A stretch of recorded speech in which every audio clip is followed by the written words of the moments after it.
আলহামদুলিল্লাহি রাব্বিল আলামিন আসসালাতু ওয়াসসালামু আলা রাসূলিহিল কারীম ওয়া আলা আলিহি ওয়া সাহবিহি আজমাইন।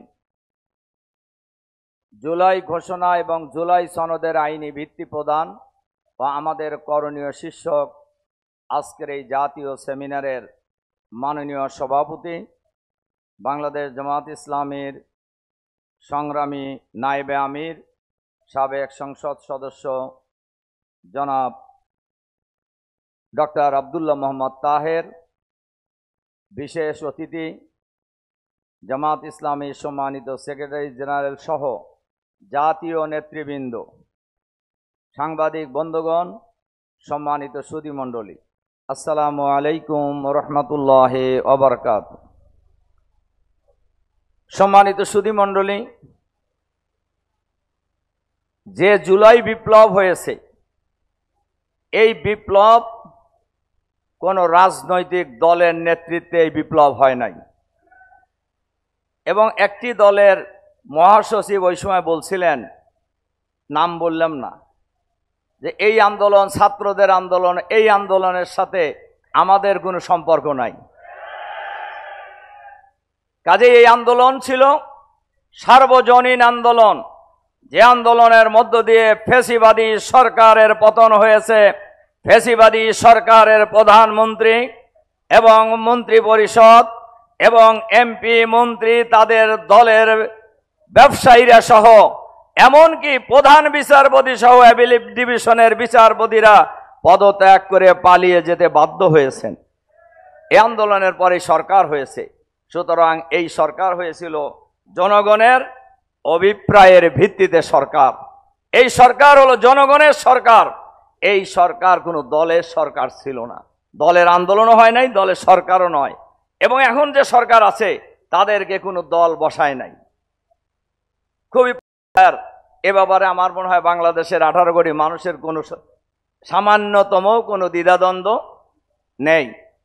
কয়েকদিন আগে একজন সিনিয়র সাংবাদিক বলছেন, 8 মাস ইউনূস সাহেবকে দেখছি একরকম, আর এর পরের থেকে এই 4 মাস মনে হচ্ছে ইউনূস সাহেব, আমি দলের নাম বলতেছি না, একটা দলের নামই বলছে উনি, যে একটা দলের পকেটে ঢুকে গেছে।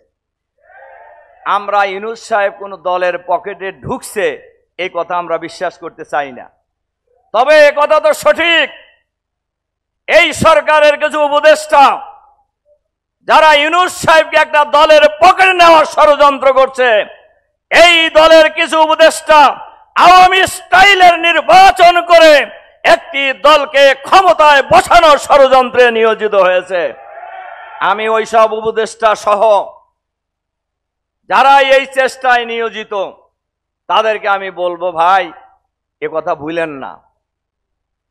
সবাই মনে করছিলেন হাসিনা যতদিন বাইসে আছে ততদিন তার ক্ষমতার থেকে তাকে নামাইতে কেউ পারবে না। কিন্তু বাংলাদেশের জনগণ কি কোনো রাজনৈতিক দলের অপেক্ষায় ছিল? কোন রাজনৈতিক দলকে তোয়াক্কা করছে?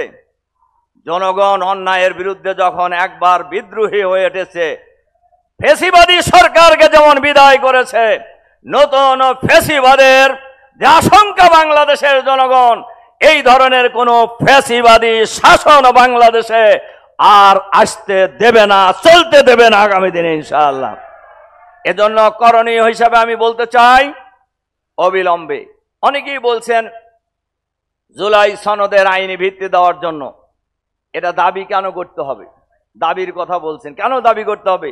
এটা সরকারের, এটা দায়িত্ব, এই সরকারের একটা দায়িত্ব আইনি ভিত্তি দেওয়া, মৌলিক সংস্কার করা, ফ্যাসিবাদের দোসরদের বিচার করা, গণহত্যাকারীদের বিচার করা, এগুলি সরকারের দায়িত্ব ছিল। কিন্তু সরকার এগুলি থেকে একটু হলেও জাতি মনে করছে দূরে সরে আসছে। আমরা বলবো, আপনারা যে কারণে মানুষ আপনাদেরকে ক্ষমতায় বসাইছে, আপনারা ক্ষমতায় বসেন নাই, জনগণ আপনাদেরকে ক্ষমতায় বসিয়েছে। সুতরাং জনগণের ভাষা বোঝার চেষ্টা করুন। আবার কেয়ারটেকার সরকারের, অন্তর্বর্তীকালীন সরকারের অধীনে যে নির্বাচনের ডেট ঘোষণা হয়েছে, আমরা এই ডেটকে স্বাগত জানাই। তবে অবশ্যই লেভেল প্লেইং ফিল্ড তৈরি করতে হবে। সবার জন্য সমান অধিকার নিশ্চিত করতে হবে। আইন শৃঙ্খলা পরিস্থিতি উন্নত করতে হবে। বাংলাদেশের মানুষ আওয়ামী স্টাইলের কোন নির্বাচন বাংলাদেশে হইতে দেবে না। বাংলাদেশের মানুষ হাসিনা মার্কা নির্বাচনের জন্য হাজার হাজার মানুষ জীবন দেয় নাই, লক্ষ লক্ষ মানুষ রক্ত এবং ত্যাগ কোরবানি পেশ করে নাই। কাজেই সেই বাংলাদেশের মানুষ এখনো আছে। কাজেই আমরা সরকারের কাছে আহ্বান জানাবো, আপনারা জনগণের ভাষা বুঝে জুলাই ঘোষণা, জুলাই সনদ সহ জনগণের যে দাবি, গণহত্যার বিচার, ফ্যাসিবাদের দোসর সরকারের ভিতরে বাইরে যারা আছে তাদেরকে চিহ্নিত করে গ্রেফতার করে বিচার করা, আমাদের নেতৃবৃন্দ শহীদ আমির জামাত সহ অন্যায়ভাবে অবৈধ বিচার করে যে ফাঁসি দেওয়া হয়েছে, এই ফাঁসির সাথে জড়িত বিচারপতি, প্রসিকিউশন, তদন্ত কর্মকর্তা বা মিথ্যা সাক্ষীদাতাদেরকে গ্রেফতার করে বিচারের মুখোমুখি করতে হবে এবং আগামী নির্বাচন সুষ্ঠু এবং স্বাধীনভাবে করার পরিবেশ নিশ্চিত করার আহ্বান জানিয়ে আমার বক্তব্য এখানে শেষ করছি। আল্লাহ হাফেজ।